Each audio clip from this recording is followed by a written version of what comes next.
Okay, so today we're doing a deep dive into something really critical. Yeah, managing bleeding right after surgery. It's a serious scenario. Exactly. And we're working from a specific source today, a protocol shared by vascular surgeon Dr. Gregory Weir. It's essentially his practice's step-by-step guide for what to do. So our goal here is, to unpack the absolute key steps and details from this document. Give you a clear picture of how to respond effectively in that kind of, well, high-pressure situation. It's fascinating how these protocols take complex decisions and just lay them out. Absolutely. Yeah. In an urgent moment, having that clear sequence, invaluable. Right. So picture it. You're there, patient starts bleeding from the wound post-op. What's the very first thing this protocol says you should do? Okay, immediate priorities. Right. 1, tell the nurse in charge straight away. Alert the team leader. Got it. Then crucially, you've got to remove any bandages or dressings right near the bleeding. You need to see what's happening. Get eyes on the site. Makes sense. And at the same time, you're reassuring the patient, keeping them calm and making sure they stay as still as possible. Stillness is key, I imagine. Don't want to disturb anything. Exactly. Now, removing those dressings lets you assess the type of bleeding, which is the next big decision point. Ah, right. The protocol flags arterial bleeding as needing special attention. It does. It describes it clearly. Right. Bright red blood. Pulsatile, sort of spurting with the heartbeat and a fast flow. Okay, so those are the warning signs. Yeah. And if you see that, if you suspect it's arterial, the protocol is unambiguous. Contact Dr. Weir immediately, no delay. Urgent call for arterial. Okay. But if it's, let's say, more general oozing or venous bleeding, what's the first hands-on step?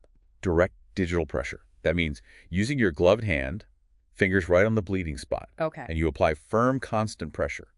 The protocol specifies for a full 20 minutes. 20 minutes. Wow, that's specific. Why so long?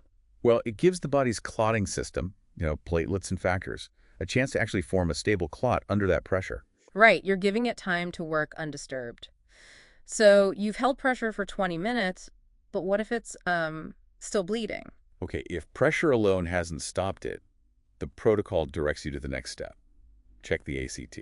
The activated clotting time. Exactly. It measures how long the blood takes to clot.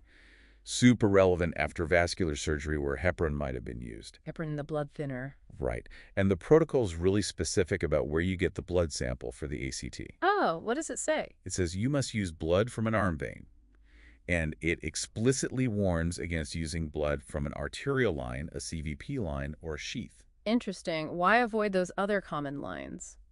Well, those lines are often flushed with saline that contains heparin to keep them open. Ah, So if you draw from them, you might get a falsely high ACT reading because of that local heparin, not reflecting the patient's overall clotting status. So a sample from a regular arm vein gives you the true picture. Exactly. You need an accurate result to guide the next decision. Which depends on the ACT number itself. Correct. If the ACT is more than 140 seconds, suggesting maybe there's still some heparin effect, you phone Dr. Weir. He might then order protamine sulfate. Protamine reverses heparin. Precisely. It's given IV, usually 25 milligrams over about 15 minutes, according to this. And then crucially, you repeat the ACT 15 to 20 minutes after the protamine. To make sure it worked. Yeah, to confirm the heparin has been reversed effectively. Okay, but what if the first ACT test comes back under 140 seconds? If it's less than 140, it suggests heparin probably isn't the main issue. So the protocol says you continue applying pressure. Keep holder pressure. And you still phone Dr. Weir. He needs to know the situation, the ACT result, everything. Right, keeping him fully informed regardless. Okay, so let's fast forward. Hopefully the bleeding stops. What then?